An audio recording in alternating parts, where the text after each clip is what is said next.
تو آپ کی والد محترمہ حضرت آمنہ رضی اللہ تعالی عنہا جاں بحق ہوئی، اور جب آپ 8 سال کی عمر کے ہوئے تو آپ کے دادا، آپ کے جد اعلیٰ حضرت عبد المطلب رضی اللہ تعالی عنہ کی روح قبض وزیر سے پرواز کر گئی۔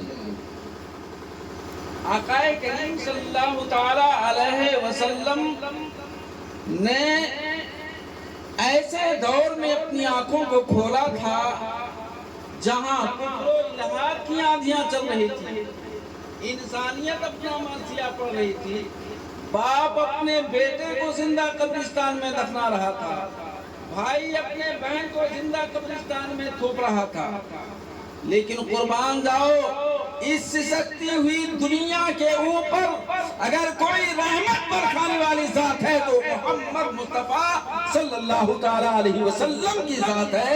اللہ خود ارشاد فرما رہا ہے وما ارسلناک الا رحمۃ للعالمین، اے میرے محبوب ہم نے آپ کو سارے عالم کے لیے رحمت بنا کر کے بھیجا، وہ ہر عالم کے رحمت ہے، اسی عالم میں رہ جاتے، یہ ان کی مہربانی ہے کہ عالم پسند آیا۔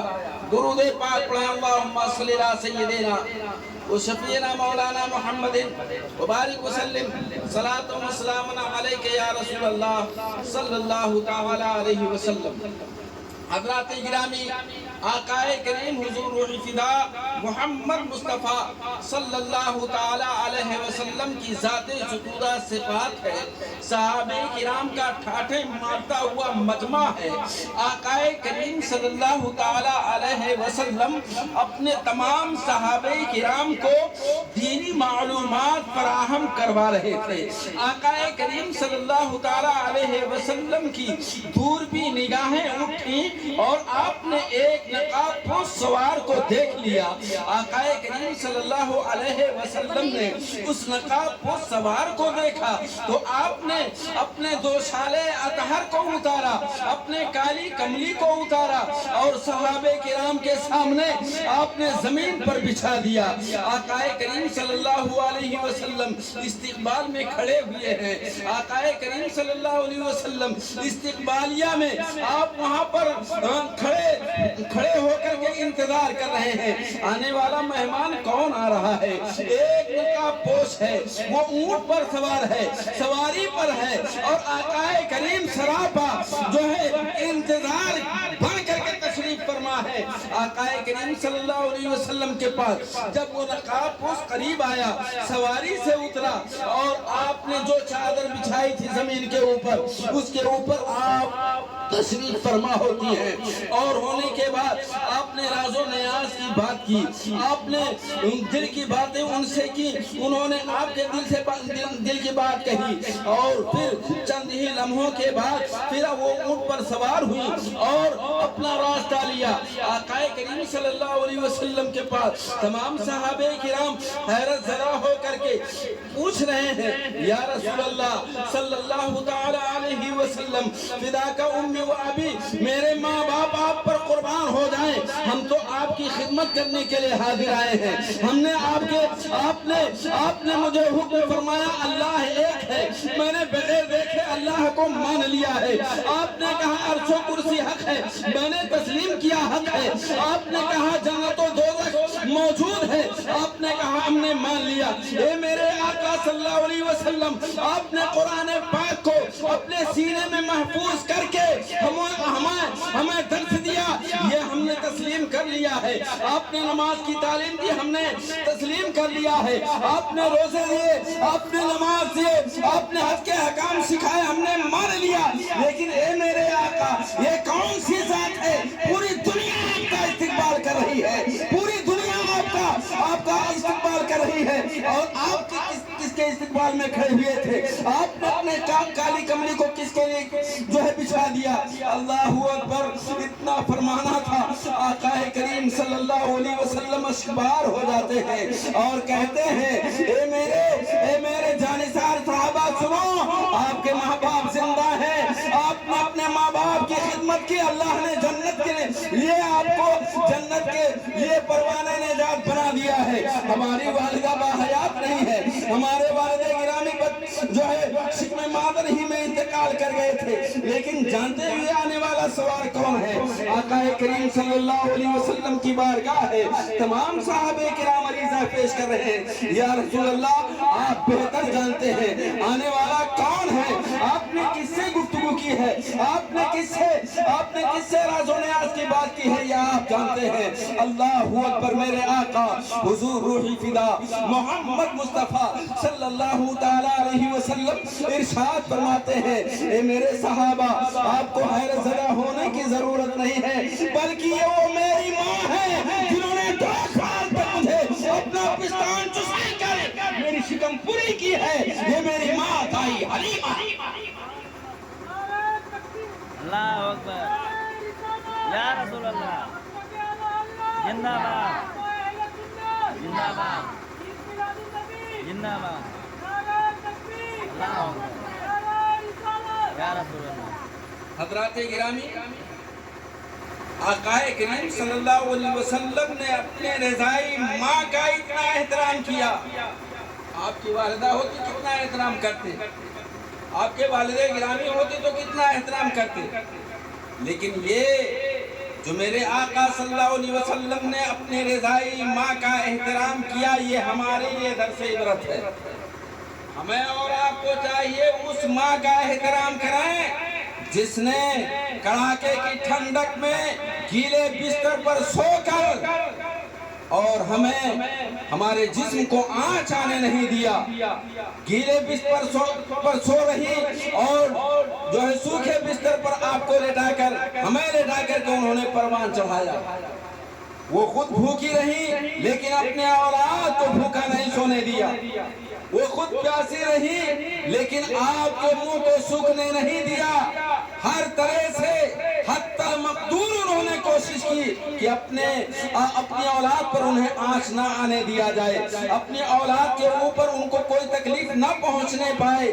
اس طریقے سے ماں کی ممتا جوش مارتی ہے، لیکن قربان جاؤ اور دیکھو آقا کریم حضور روحی فدا محمد مصطفیٰ صلی اللہ تعالیٰ علیہ وسلم فرماتے ہیں، حضرت عبداللہ ابن عمر حدیث پاک کے راوی ہیں، آقا کریم صلی اللہ تعالیٰ علیہ وسلم کی بارگاہ ہے، مصطفیٰ جان رحمت صلی اللہ تعالیٰ علیہ وسلم کے سامنے حضرت عبداللہ حاضر آتے ہیں اور عرض کرتے ہیں، یا رسول اللہ فداک امی و ابی، ہماری بات ہمارے ساتھ ہماری شریک حیات رہتی ہیں، ہماری زوجہ محترمہ رہتی ہیں، وہ مجھ سے بہت لاڈو پیار کرتی ہیں، وہ مجھ سے بہت زیادہ محبت کرتی ہے اور شفقت و محبت کی انتہا کر دیتی ہے، لیکن میرے آقا ہم آپ سے عریضہ یہ کر رہے ہیں، آپ سے یہ پوچھ رہے ہیں میرے آقا کہ کیا ایسے وقت میں اپنے بیوی کے ساتھ کیسا سلوک کروں؟ آقا کریم صلی اللہ علیہ وسلم نے کہا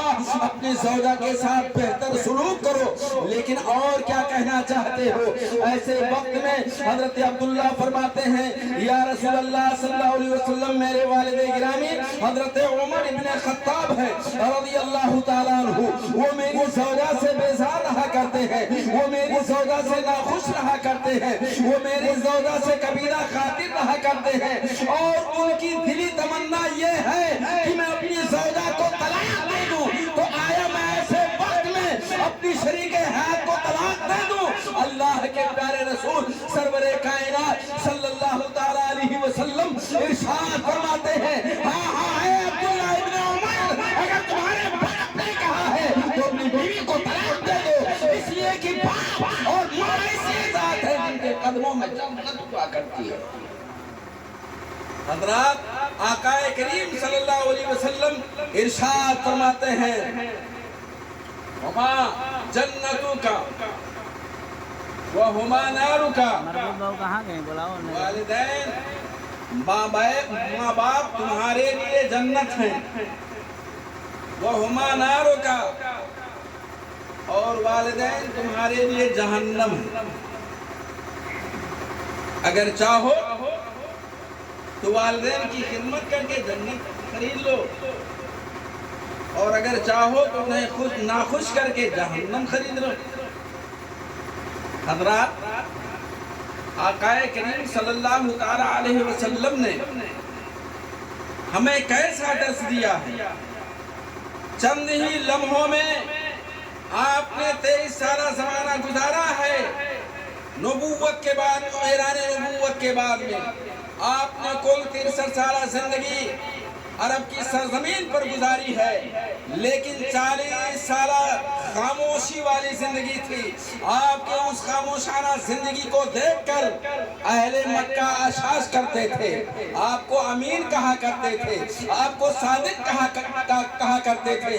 لیکن قربان جاؤ، جب وہی محمد عربی صلی اللہ علیہ وسلم نے جب اعلان نبوت فرمایا اور جیسے ہی آپ نے یہ کہا قولوا لا الہ الا اللہ، تم لا الہ الا اللہ کہو جنت کے حقدار بن جاؤ گے.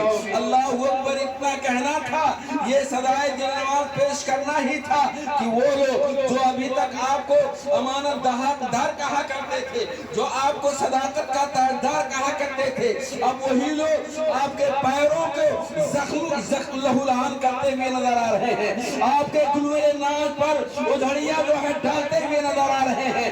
آپ کے گلوئے ناز پر رسے ڈال کر کھینچتے ہوئے نظر آ رہے ہیں. گنبد خضرا میں آرام فرمانے والے آقا حضور احمد مصطفیٰ محمد مصطفیٰ صلی اللہ تعالیٰ علیہ وسلم نے اپنی 63 سالہ زمانے کو بڑے ہی المناک حیثیت سے گزارا ہے، بڑی ہی پریشان حالی کے عالم میں گزارا ہے. آقا کریم صلی اللہ تعالیٰ علیہ وسلم کے بارے میں، آقا کریم صلی اللہ علیہ وسلم کے بارے میں اللہ تبارک و تعالیٰ خود ارشاد فرماتا ہے، اے میرے محبوب اگر کہو تو ہم احد پہاڑ کو سونے میں تقسیم کر دیں، سونے میں بدل دیں، اور تم دنیا کی دولت کو چاہتے تو ساری دنیا کی دولت آپ کے قدموں میں ڈال دوں. لیکن قربان جاؤ میرے آقا صلی اللہ علیہ وسلم نے دنیا کی حویث نہیں رکھا، دنیا کی خواہش نہیں کیا، دنیا حاصل کرنے کا اظہار نہیں کیا. اگر اظہار کیا ہے تو اللہ کے پیارے حبیب نے ارشاد فرمایا، یا رب حبلی امتی، یا رب حبلی امتی، یا رب حبلی امتی. اے مولا اگر تو مجھے دینا چاہتا ہے تو میری امت کی مغفرت فرما دے، میری امت کو بخش دے، میری امت کے گناہوں کا کفارہ میری نبوت کو بنا دے. معلوم یہ ہوا کہ میرے آقا صلی اللہ علیہ وسلم نے اپنے امت کے لیے دنوں رات روتے رہے، دنوں رات تڑپتے رہے، اللہ کی بارگاہ میں گریہ وزاری کرتے رہے. اور یہی وجہ ہے کہ اللہ تبارک و تعالیٰ نے خود آپ پر آیت کریمہ نازل فرما دیا، وَلَسَوْفَ يُعْطِيكَ رَبُّكَ فَتَرْضَىٰ. اے میرے محبوب ہم آپ کو اتنا دیں گے کہ آپ راضی ہو جائیں گے. درود پاک کہیں اللہم صلی